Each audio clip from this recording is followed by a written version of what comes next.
ఎటువంటి ఆపరేషన్ లేకుండా లేటెస్ట్ టెక్నాలజీతో చిన్న ఇంజెక్షన్ తో నన్ను పూర్తి ఆరోగ్యవంతురాలను చేశారు. Elite spine and pain management centre కి వెళ్తే మీ నొప్పులకు స్వస్తి. హాయ్ హలో నమస్తే. ఆహాలో ప్రసారం అవుతున్న తెలుగు ఇండియన్ ఐడల్ సీజన్ 3 మనల్ని ఎంతగా ఎంటర్టైన్ చేసిందో అందరికీ తెలిసిందే. 24 వీక్స్ ఇట్లే అయిపోయాయి. సో మనతో పాటు ఉన్నారు విన్నర్ నజీరుద్దీన్ గారు. మరి ఈ 24 ఎపిసోడ్స్ జర్నీతో పాటు ఫైనల్ ఎపిసోడ్ జర్నీని కూడా షేర్ చేసుకుందాం. హాయ్ అండి, first of all congratulations. So ఎలా అనిపించింది ఈ జర్నీ? ఫస్ట్ ఆఫ్ ఆల్ చాలా నేర్చుకున్నా ఈ జర్నీలో, మ్యూజికల్గా కానీ నా మెంటల్ పరంగా కానీ. షోకి వచ్చే ముందు నేను ఒకటైతే షో అయిపోయే ఇప్పుడు నేను ఇంకోటి. అప్పుడేంటి ఇప్పుడేంటి? అప్పుడు ఏంటంటే జస్ట్ నేను ఒక సింగర్ని, నా గురించి నా సింగింగ్ గురించి నాకు క్లారిటీ ఉంది, కానీ ఇప్పుడు ఇంకా క్లారిటీ ఉంది. ఇప్పుడు నేనేంటి, నా మైనస్లు ఏంటి, నా ప్లస్లు ఏంటి, నేను దేని మీద ఇంకా వర్క్ చేయాలి మెంటల్గా. దానికి ముందు షోకి ముందు నేను ఎలా ఉన్నా, ఇప్పుడు ఎలా ఉన్నా, చాలా నేర్చుకున్నాను ఈ షోలో. మ్యూజిషియన్స్ నుంచి, కంటెస్టెంట్స్ నుంచి, జడ్జెస్ నుంచి. సో ఫస్ట్ ఆడిషన్స్కి వెళ్ళినప్పుడు ఎలా అనిపించింది?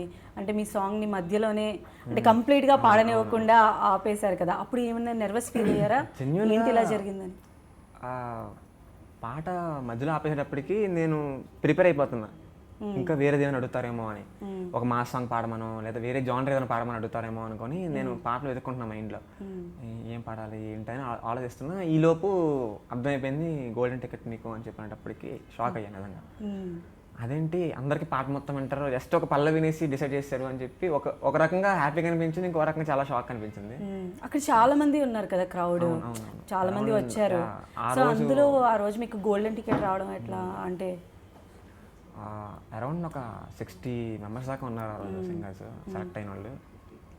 అంతమందిని చూసి దీంట్లో కష్టమే అనిపించింది.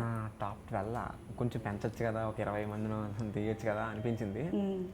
బట్ నేను వేరే వాళ్ళతో కంపేర్ చేసుకోవాలా, అంటే ఎంతమంది ఉన్నారో నేను ఉంటానా అలా అని కాదు, కానీ సరే చూద్దాంలే, పాడాం కదా, పాడుతున్నాము వెళ్తున్నాము చూద్దాం అన్నట్టు ఉన్నా. పాడాను, నెక్స్ట్ థియేటర్ రౌండ్కి పాడాను, టాప్ 12 సెలెక్ట్ అయ్యాను. చాలా హ్యాపీగా అనిపించింది. సో అప్పుడు అంటే దీనికి రావడానికి ముందు చేసిన ప్రిపరేషన్ ఏంటి అసలు? మీరు ఎలా ఎన్రోల్ చేసుకున్నారు? దీనికి రావడానికి ముందు లిటరల్లీ నేనేం ప్రిపేర్ అవ్వాలా, ఎందుకంటే జస్ట్ ఆడిషన్స్కి ముందే నా సిఏ ఎగ్జామ్స్ ఉన్నాయి. దాని గురించి ఒక 9 months ప్రిపేర్ అవుతూ ఉన్నా. సో ఏం ప్రిపేర్ అవ్వాలి దీనికోసం అని సపరేట్గా ఏం ప్రిపేర్ అవ్వాలి, జస్ట్ అనుకొని సాంగ్స్ ఓకే ఈ జానర్లో ఇవనుకొని జస్ట్ అనుకొని వచ్చాను, పాడాను. లిటరల్లీ ఎలా అంటే ఈరోజు మధ్యాహ్నం 2 to 5 ఎగ్జామ్ అయింది, ఈరోజు నైట్ బస్ ఎక్కి తర్వాత ఆడిషన్స్కి వచ్చాను డైరెక్ట్. అలా అంటే సో రెండింటిని ఎట్లా బ్యాలెన్స్ చేస్తున్నారు? ఎందుకంటే సీఏ అంటే ఇట్స్ నాట్ ఏ జోక్, చాలా టఫ్ ఉంటుంది జనరల్గా కంపేర్ చేసినట్లయితే. సో మ్యూజిక్ని దీన్ని ఎలా మీరు బ్యాలెన్స్ చేశారు? చాలా కష్టం అనిపించింది బ్యాలెన్స్ చేయడం. ఎందుకంటే సీఏ చదివేటప్పుడు నా స్కెడ్యూల్ చాలా స్ట్రిక్ట్గా ఉండేది, చాలా టైట్గా ఉండేది. మొత్తం రోజు మొత్తం నువ్వు ఏం చేసావు అంటే నా ముందు బుక్సే ఉండేవి, ఇంకేది లేదు. ఫోన్ చూడడం కానీ ఇంకేది బయటికి వెళ్ళడం కానీ ఏమీ లేదు, ఓన్లీ బుక్స్ బుక్స్ బుక్స్ అంతే. అలానే ఉండేది అంతా. అలాగని నాకు ఎప్పుడు ఏంట్రా ఎప్పుడు చదివానా అని ఎప్పుడు అనిపించరా, బోర్ కొట్టలేదు. ఏదో నాకు నచ్చింది అనిపించింది, లైఫ్ బాగుంది, బిజీగా ఎవరికి దొరకకుండా నేను నా బుక్స్ నా చదువు అన్నట్టు ఉండింది చాలా రోజులు. అలా నేను చదివింది శ్రీమేధ కాలేజ్లో గుంటూరు. సో అలా ఆ బిజీ స్కెడ్యూల్లో మ్యూజిక్ ఎక్కడ నాకు స్కోప్ ఉండేది కాదు, మ్యూజిక్ నేను నేర్చుకోవడానికి కానీ ప్రాక్టీస్ చేయడానికి కానీ. సో అప్పుడు చిన్నప్పుడు ఫౌండేషన్ ఇప్పుడు మీకు ఇక్కడ దాకా మేబీ కాదు, నాకు తెలిసి అదే చిన్నప్పుడు ఫౌండేషన్ నాకు కొంచెం స్ట్రాంగ్గా ఉంది కాబట్టి మేబీ. ఫౌండేషన్ వేసిన చిన్నప్పటి నుంచి పెరిగింది తాతయ్య దగ్గర, తాతయ్య కాసిం గారు అండ్ వాళ్ళ చెల్లి ఫాతిమా గారి దగ్గర క్లాసికల్ మ్యూజిక్ నేర్చుకున్నా, తాతయ్య దగ్గర సినిమా మ్యూజిక్ నేర్చుకున్నా. సో వాళ్ళిద్దరి నాకు నేర్పించడం వల్ల మ్యూజిక్ నాకు పరిచయం అయింది. తాతయ్యతో పాటు అలా షోస్ తిరగడం వలన అలా అలా అలా మ్యూజిక్ వాల్యూ అర్థమైంది. ఫస్ట్ చేసిన షో గుర్తుందా మీకు? అంటే తాతగారితో పాటు వెళ్ళి పోనీ మీరు ఫస్ట్ టైం మైక్లో పాడిన పాట? ఫస్ట్ టైం మైక్లో పాడిన పాట అంటే మేబీ అరౌండ్ నేను 7 years 6 years ఉన్నప్పుడు అనుకుంటా. అంత ఎర్లీగా? ఓకే. ఏం పాడాను గుర్తులేదు, బట్ పాడాను అని చెప్పి గుర్తుంది. ఏదో ఎప్పుడప్పుడు వీడియోస్ చూపిస్తూ ఉంటారు, నేనైనా అది అనిపిస్తూ ఉంటాను. Okay okay. సో అంటే స్కూల్ డేస్లో కానీ కాలేజ్ డేస్లో కానీ అప్పుడు మీరు అంటే స్కూల్ కాంపిటీషన్స్ కాలేజ్ కాంపిటీషన్స్ వెళ్తూ కాంపిటీషన్స్ అన్నీ ఏం లేవు కానీ అకేషన్స్లో చిల్డ్రన్స్ డే, సంక్రాంతి సంబరాలు అలా అలా పాడేవాడిని. స్కూల్లో కూడా మంచి ఎంకరేజ్మెంట్ ఉండేది నాకు, స్పెషల్ టాలెంట్గా ట్రీట్ చేసేవారు నన్ను. అలా అలా పార్టిసిపేట్ చేసేవాడిని స్కూల్స్లో కాలేజెస్లో. సో ఇక్కడికి రావడానికి ఎవరు మెంటర్ అయ్యారు అనుకోవాలి ఇలా ఒక ఆపర్చునిటీ ఉంది అని? ఎందుకంటే అంతకుముందు మీరు ఏ ప్లాట్ఫామ్స్లో కూడా చేయలేదు, ఓన్లీ తాతగారితో పాటు మీరు పర్ఫార్మెన్స్ పాడాను, వేరే ఒక 2 షోస్లో పాడాను ఇంతకుముందు. ఓకే. ముఖ్యంగా ఫ్యామిలీ ఫస్ట్, ప్రైమరీ ఫ్యామిలీ నన్ను ఇంతవరకు తీసుకొచ్చింది, సపోర్ట్ చేసింది. ఎందుకంటే ఫ్యామిలీ నన్ను మ్యూజికల్గా చాలా పుష్ చేస్తారు. ఇంకా అందులో ఎందుకులే అని ఒక మాట ఉండదు అసలు, ఎప్పుడు వెళ్ళు వెళ్ళు పాడు పాడు అన్నట్టే ఉండిద్ది. ఫస్ట్ ఫ్యామిలీ, తర్వాత సాకేత్ అన్న. ఎందుకంటే సాకేత్ అన్న నన్ను చూసుకోకపోతే, అంటే లైక్ నా ఫీజు పే చేయడం కానీ నన్ను ఇలాగా గైడ్ చేయకుండా ఉంటే ఇలా ఉండేవాడిని కాదు నేను. సో సాకేత్ అన్న కూడా ఒక రీజన్. ఓకే. అయితే చిన్నప్పుడు మీరు పాడుతూ వస్తూ ఉన్నారు, ఒకవైపు స్టడీస్ని కూడా బ్యాలెన్స్ చేస్తూ ఉన్నారు ఎక్కడ ఇబ్బంది అవ్వకుండా. సో అంటే సింగింగ్కి ఎక్కడైనా బ్రేక్ వచ్చిందా మళ్ళీ ఇదే ప్లాట్ఫామ్? వచ్చింది, బ్రేక్ వచ్చింది. ఓకే. సీఏ చదివినప్పుడు ఇంకా కంప్లీట్ నిల్, నేను ఇంకా రోజుకి మ్యూజిక్లో నేర్చుకున్నంటూ ఏం ఉండేది కాదు, అంతా స్టడీస్కే పెట్టేసేవాడిని టైం అంతా. బట్ ఏదో చిన్నగా పాడుకోవడం, ఫ్రెండ్స్ పాడమన్నప్పుడు పాడడం, ఇలాగా కాలేజ్లో అకేషన్స్లో పాడడం అంతే ఉండేది ఇంకా మ్యూజికల్గా. సో ఆ టైంలో నాకు తెలిసిన కంప్లీట్ బ్రేక్ అది నాకు మ్యూజికల్గా. అయినా బట్ ఇక్కడ మాత్రం ఎక్కడ పర్ఫార్మెన్స్లో మీరు సాధన చేయకుండా కెమెరా ముందుకు వచ్చినట్టు కానీ అలా ఏం లేదు, చాలా ఈజీగా పాడినట్లు మీ పర్ఫార్మెన్సెస్లో కనిపించింది మా అందరికీ కూడా. సో అదేంటి ఇక్కడ దాకా వచ్చినప్పుడు దీనికి ముందు ప్రాక్టీస్ చేయలేదేమో కానీ షోకి వచ్చిన తర్వాత అయితే ప్రాక్టీస్ చేశాను బాగా, భీకరమైన ప్రాక్టీస్, అటు సీఏ లాగైనా కొంచెం అలాంటిదే. ఓకే. నేను ఎప్పుడు అలా ఇలా కూర్చొని ఒక ఋషిలాగా సాధన చేయాలి అనేం పెట్టుకోలేదు. డైరెక్ట్లీ ఆర్ ఇండైరెక్ట్లీ కూర్చొని చేసేదే ప్రాక్టీస్ అని నమ్మను నేను. నేను ఎలా ఉంటానంటే ఒక శృతి బాక్స్ పెట్టుకొని కూర్చొని పొద్దున్నే లేచి అలా పాడాలి, అలా పాడితేనే ప్రాక్టీస్ అది అని ఎప్పుడు పెట్టుకోను. అలా నడుచుకుంటూ మనం వేరే పని చేసుకుంటూ ఏదైనా పాడుకున్నా మైండ్ దాని మీద వర్క్ చేస్తూ ఉంటుంది, గొంతు దాని మీద వర్క్ చేస్తూ ఉంటుంది. సో అది కూడా ప్రాక్టీసే, అలా ఫీల్ అవుతాను అనమాట నేను. ఓకే, అలా ఫీల్ అయ్యారు కాబట్టి అవుట్పుట్ కూడా అలా వచ్చింది, ట్రోఫీ మీ చేతిలోకి వచ్చింది. సో అయితే ఫస్ట్ చిరంజీవి గారి సాంగ్స్ కూడా మీరు ఇందులో పాడారు, దానికి మంచి క్రేజ్ కూడా వచ్చింది కదా. సో ఫస్ట్ పాడిన ముఠామిస్త్రీ సాంగ్ మా కోసం సార్ పాడతారా? ఈ పేటకు నేనే మేస్తిరే, నిరుపేదల పాలిటి పెన్నిధే. ఈ పేటకు నేనే మేస్తిరి, నిరుపేదల పాలిటి పెన్నిధి. కాయా కష్టం ఎరగని వాళ్ళకి ఖబర్దారు గస్తి. అన్నే అన్నే చింతాంగ్ హో ఇరబ్బా హో ఇరబ్బా హో ఇరబ్బా హో. ఓ సూపర్, దీనికి మంచి అప్లాజులు కూడా వచ్చాయి కదా అప్పుడు. అయితే మీరు ఇలా పాటల ప్రయాణం ప్రారంభించినప్పుడు అంటే వచ్చినటువంటి హడిల్స్ లాంటివి ఏమన్నా ఉన్నాయా? ఏదైనా ఒక పాట అనుకొని ఈ జర్నీ మొత్తంలో దీన్ని నేను సరిగా ప్రజెంట్ చేయలేకపోయాను అనుకున్న సందర్భాలు ఏమైనా ఉన్నాయా? సరిగ్గా ప్రజెంట్ చేయలేకపోయాను అంటూ, లేకపోతే ఇంకొంచెం బాగా పాడుండాల్సిందే అని కొన్ని అనిపించినాయి నాకు. టెలికాస్ట్లో చూసిన తర్వాత అరే ఇంకొంచెం పాడచ్చు, ఈవెన్ బొమ్మ బ్లాక్ బస్టర్స్ వచ్చినా సరే నా సెల్ఫ్ సాటిస్ఫాక్షన్ కోసం ఇంకొంచెం బాగా పాడుండొచ్చు అనిపించింది చాలా పర్ఫార్మెన్స్. సో అంటే మళ్ళీ తర్వాత ఇంకా వాటిని మనం చేంజ్ చేసుకోలేము కదా, వన్స్ అయిపోయిందంటే ఇంకా డన్ అక్కడితో. అది కొంచెం ఫీల్ అవుతా, అయ్యో ఇంకొంచెం బాగా పాడుంటే బాగుండని చెప్పి అనుకుని సర్లే అయిపోయింది కదా నెక్స్ట్ చూద్దాం అన్నట్టు. సో మరి ఫైనలిస్ట్లో వచ్చారు మీతో పాటు అనిరుద్ కానీ, స్కంద కానీ, కీర్తన కానీ, అందరూ కూడా టఫ్ కాంపిటీషన్ అప్పటి వరకు కూడా. సో ఆ టాప్ 5లో నుంచి మీరు విన్నర్ అవుతారని అసలు ఎక్స్పెక్ట్ చేశారా? వాళ్ళు పర్ఫార్మెన్స్ ఇస్తూ ఉన్నప్పుడు మీరు స్టేజ్ కింద ఇక్కడ నుంచి వాళ్ళు అబ్జర్వ్ చేస్తూ ఉంటారు కదా, అప్పుడు ఎలాంటి మూమెంట్స్ మీరు ఎక్స్పీరియన్స్ చేశారు? వాళ్ళు పాడుతున్నప్పుడు అయితే బా ఏం పాడుతున్నారా బాబు, ఒక్కొక్కళ్ళు అంటే ఎక్స్ట్రీమ్ అంతా, ఒక్కళ్ళు మించిన వాళ్ళు ఒకళ్ళు. వీళ్ళు బాగా పాడుతున్నారంటే ఇంకా వీళ్ళు కూడా బాగా పాడారు. అట్ ద సేమ్ టైం నేను కూడా బాగా పాడతాను అంటే నాకు కాన్ఫిడెన్స్ ఉంది యా నేను బాగా పాడగలను నేను అని చెప్పని.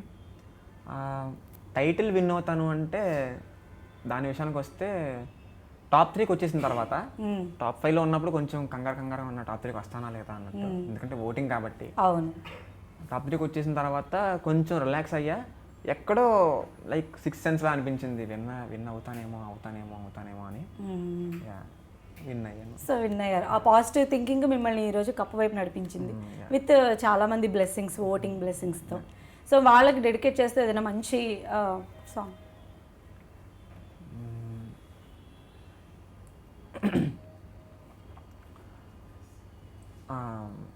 నేను పాడిన దాంట్లో డెఫినెట్గా ఉట్టి మీద కూడు ఉప్పు చేపతోడు వడ్డించ నువ్వు చాలు నాకు, ముద్దు పెట్టి నెత్తిన గుండెల మధ్యన చచ్చిపోవతోచనమ్మ నాకు. ఉట్టి మీద కూడు ఉప్పు చేపతోడు వడ్డించ నువ్వు చాలు నాకు, ముద్దు పెట్టి నెత్తిన గుండెల మధ్యన చచ్చిపోవతోచేనమ్మా. హే హో ఏటి గట్టు మీద తూనీగే పడదామా, కాకి ఎంగిలిలా ఒక పండే తిందామా. కోల అకోల అకోల కల కోల అకోల కోల కోల గల కోల అకోల అకోల గల కోల కోల కోల కోల కోల గల. సూపర్. సో అంటే ఇలాంటి పాటలు మీరు పర్ఫామ్ చేసినప్పుడు ముగ్గురు జడ్జెస్ కూడా అద్భుతమైన, అంటే వాళ్ళ ఫీల్డ్లో వాళ్ళు ఎవర్ గ్రీన్స్. అటు తమన్ గారు కానీ, కార్తిక్ గారు కానీ, గీతా మాధురి గారు కానీ. సో వాళ్ళ నుంచి ఎలాంటి అప్లోజెస్ వచ్చేవి మీకు? బొమ్మ బ్లాక్ బస్టర్ అని కాకుండా పర్సనల్గా కూడా మీకు ఏమన్నా మెంట్ చేసేవాళ్ళ, ఇలా ఉండాలి ఇలా ఉండాలి ఇలా ఉండాలి అని? పర్సనల్గా అంటే వాళ్ళు ఆన్ స్క్రీన్ చెప్పిందే నేను ఎప్పుడు ఎక్స్పెక్ట్ చేయలేనంత అంతగా ఇచ్చారు నాకు కాంప్లిమెంట్స్ అనేది. తమన్ సార్ ఆయనకి నచ్చడమే ఒక ఇదైతే ఆయన స్టాండింగ్ ఓవేషన్ ఇచ్చారు. స్టాండింగ్ ఓవేషన్ ఇచ్చడం అంటే నాకు తెలుసు అది చాలా రేర్ అని తెలుసు, అలాంటిది నాకు సీజన్ మొత్తంలో 3 times స్టాండింగ్ ఓవేషన్ ఇచ్చారు. ఇంకా ఆయన ఎన్ని చెప్పినా అదే ద బిగ్గెస్ట్. ఇంకా ఆయన నుంచి నాకు వచ్చిన బిగ్గెస్ట్ కాంప్లిమెంట్స్ అంటే ఆయన నుంచొని చప్పడపడమే చాలా ఎక్కువ. సో అది గీతక్క ప్రతి ఎపిసోడ్లో చెప్తుంది నీ డైనమిక్స్, నీ వాయిస్, నువ్వు నా ఫేవరెట్ సింగర్ అంటూ ఉంటుంది. సో అది నాకు చాలా పెద్ద కాంప్లిమెంట్. నా ఫేవరెట్ సింగర్ అంటే అది చాలా చిన్నది కాదు, ఎందుకంటే ఎంతమంది చూసి ఉంటారు సీజన్ మొత్తంలో 12 మందిలో నన్నే అన్నారు అంటే చాలా హ్యాపీగా. కార్తీక్ సార్ ఫస్ట్ నుంచి చెప్తున్నమాట, నీ వాయిసే నిన్ను హైట్స్కి తీసుకెళ్తుంది, ప్రాక్టీస్ చెయ్యి అని చెప్పాను. ఈవెన్ ఆయన ఇచ్చిన మరో కాంప్లిమెంట్ ఏంటంటే 2 seasons మొత్తం ఈ 3 seasonsలో కూడా బెస్ట్ వాయిస్ అని చెప్పి అంటే ఈవెన్ నేను ఆయనతో మాట్లాడినప్పుడు కూడా గతంలో ఎవరు వస్తారు ఫైనలిస్ట్ అన్నప్పుడు ఆయన మీ పేరు కూడా మెన్షన్ చేశారు. తెలుసా మీకు ఆ విషయం? ఆయన మీ పేరు కూడా మెన్షన్ చేశారు. చాలా కాన్ఫిడెంట్గా కూడా ఆయన మీ గురించి మాట్లాడారు అనమాట. సో అవి ఇప్పుడు మేము మెమరైజ్ చేసుకుంటే ఓకే, సో నజీరుద్దీన్ అని అనిపించింది. అయితే కార్తిక్ గారు కూడా సిఏ చేశారని తెలుసా మీకు? కార్తిక్ కాకపోతే ఆయన మధ్యలో డ్రాప్ అయిపోయారు. ఒక సిచ్యువేషన్ వచ్చిందంట, CA inter exams first attempt Rahman sir స్టూడియోకి వెళ్ళాలంటే ఆయన రెహమాన్ సార్ స్టూడియోకి వెళ్ళాలని చూస్ చేసుకున్నారు. సో ఇప్పుడు మీ ప్రయాణం కూడా ఆల్రెడీ స్టార్ట్ అయిపోయింది ఓజీతో, ఒకటి ఆల్రెడీ ఆన్ ఎయిర్ కూడా వచ్చేసింది. సో మరి ఎలా చేయాలనుకుంటున్నారు రెండింటిని, ఇటు స్టడీస్ కానీ ఇటు కెరియర్? ఏం ఫిక్స్ అవ్వాలి ప్రస్తుతానికి అయితే, ఫ్లో బట్టి నా టైంని బట్టి అలా వెళ్ళిపోవడం అంతే.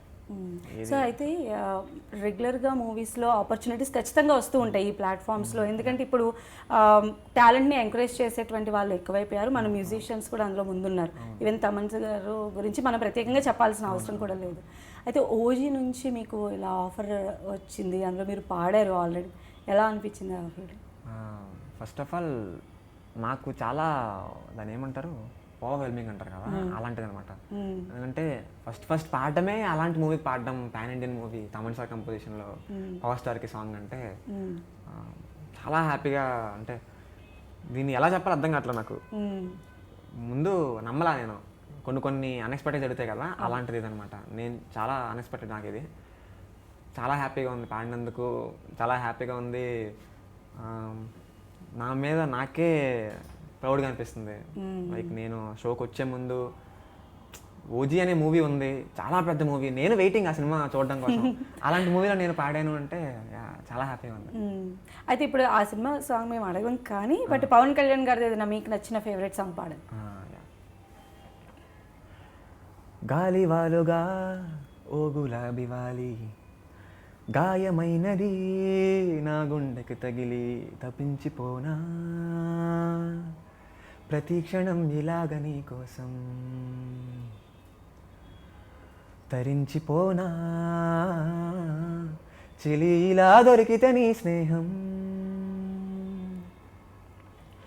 ఏం చేసావే మబ్బులను పువ్వుల్లో తడిపి తేనె జడిలో ముంచేసావే, గాలులకు గంధం రాసి పైకి విసురుతావే, ఏం చూస్తావే మెరుపు చురకత్తుల్ని దూసి పడుచు ఎదలో దించేసావే, తలపునే తునకలు చేసి తపన పెంచుతావే, నడిచే హరివిల్లా నన్ను నువ్విల్లా మురి పెడుతుంటే ఎలా, అణువణువున విలవిల మనదా ప్రాణం నిలువెల్లా, నిలు నిలు నిలు నిలబడు పిల్ల గాలిపటంలా ఎగరగయల్లా, సుకుమారి సొగసునలా ఒంటరిగా మొదలాలా.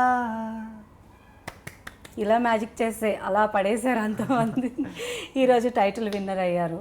సో అంటే మనకంటూ ఒక డ్రీమ్ మ్యూజిషియన్ కానీ ఒక డ్రీమ్ సింగర్ కానీ ఉంటారు, అంటే వాళ్ళు మనకు ఒక ఇన్స్పిరేషన్గా నిలుస్తూ ఉంటారు.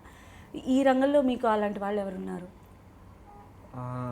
కార్తిక్ సార్ని చూసిన తర్వాత నాకు కార్తిక్ సారే ఇన్స్పిరేషన్ కనిపించింది. ఎందుకంటే ఆయన చెప్పారు 16 years ఆఫ్ టైం, ఆయన 10th చదివే టైంలో ఆయనకి మ్యూజిక్ గురించి ఏం తెలియదు. కట్ చేస్తే 19 yearsకి ఆయన రెహమాన్ సార్కి సాంగ్ పాడేశారు. 4 yearsలో అంత చేంజ్ అంటే ఆయన ఎంత నేర్చుకున్నారు, ఎంత చూశారు, ఎంత పట్టుదల కూర్చున్నారు. సో ఇప్పుడు ఆయన వన్ ఆఫ్ ద లెజెండ్స్ ఇంకా ఆయన కార్తిక్ సార్ అంటే. సో ఆయన చాలా ఇన్స్పిరేషన్ నాకు. సో ఎలాంటి పాటలు మీరు బాగా ఇష్టపడి పాడుతూ ఉంటారు? అంటే మెలోడీసా, ఫాస్ట్ బీట్సా, ఇలా అంటే కొంచెం బాధాకరమైనటువంటి? పాడేటప్పుడు మాత్రం నాకు ఎక్కువ నేను ప్రిఫర్ చేసేది, నాకు మైండ్కి సడన్గా తట్టేది మెలోడీ సాంగ్స్. ఓకే. సో ఒక మంచి మెలోడీ, అది మహేష్ బాబు గారి మెలోడీ.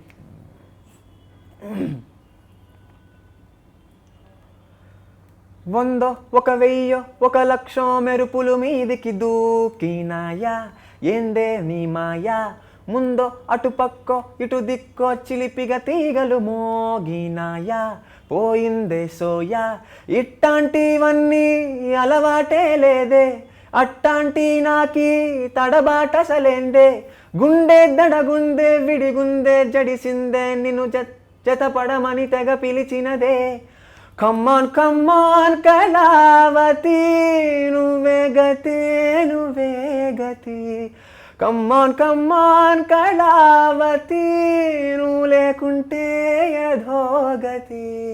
ఎక్సలెంట్. సో ఫైనల్గా చెప్పండి, ఇలాంటి ప్లాట్ఫామ్స్ని ఎంచుకొని రావాలి అనుకునేటువంటి వాళ్ళందరికీ కూడా, ముఖ్యంగా మీ ఏజ్ గ్రూప్ లేదా ఇలాంటి వాటికి రావాలనుకునే వాళ్ళకి ఏమన్నా చెప్పాలనుకుంటున్నారా టిప్స్ లాంటివి? టిప్స్ అంటూ అంటే ప్రాక్టీస్ చేయడమే. అవకాశాలు అనేది టైం వచ్చినప్పుడు వస్తాయి. టైం వచ్చినప్పుడు ఆ వచ్చే టైంకి మనం ప్రిపేర్డ్గా ఉండాలి. సో వచ్చినప్పుడు అవకాశాన్ని వాడుకోవడమే తెలియాలి. సో ప్రాక్టీస్ చేస్తూ ఉండడమే, అవకాశం వచ్చినప్పుడు వాడుకోవాలంతే. ఓకే. సో మొత్తానికి ట్రోఫీ మీరు అందుకున్నారు, అంటే మీ ఫ్యామిలీ నుంచి వచ్చినటువంటి బిగ్గెస్ట్ అప్లాజ్ ఏంటండి? వాళ్ళు చాలా హ్యాపీ. వాళ్ళు ఇంకా లైక్ ఎలా అంటే నన్ను ఇంకా అలా చూస్తున్నారు. ఇంకా అంటే నిన్న మొన్నటి వరకు మీరు అందులో పార్టిసిపేట్ చేస్తున్నారు, ఒక క్రేజ్ అనేది ఉంది. ఇప్పుడు ఏకంగా టైటిల్ విన్నారు కదా, మీ ఇంటి చుట్టుపక్కల కానీ మీ ఫ్యామిలీస్లో రిలేటివ్స్లో ఎలాంటి బజ్ ఉంది? మొత్తం నా ఫోన్ హ్యాంగ్ అయిపోతుంది మెసేజ్. Okay okay.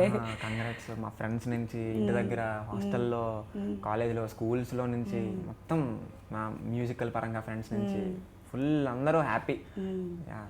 సో డెఫినెట్గా all the best and congratulations మీకు. అంటే మీ ఫ్యూచర్ ఇంకా ఇంకా బ్రైట్గా ఉండాలని చెప్పి మేము మనస్ఫూర్తిగా కోరుకుంటున్నాం. పెద్ద పెద్ద మ్యూజిక్ డైరెక్టర్స్ దగ్గర నుంచి మీరు మంచి అవకాశాలు చేజిక్కించుకొని మమ్మల్ని అందరినీ కూడా అలరించాలని మనస్ఫూర్తిగా కోరుకుంటున్నాం. థ్యాంక్ యూ సో మచ్ అండి. సో ఇదండి Aha Telugu Indian Idol season 3 విజేతతో స్పెషల్ చిట్ చాట్. చూస్తూనే ఉండండి 10 TV.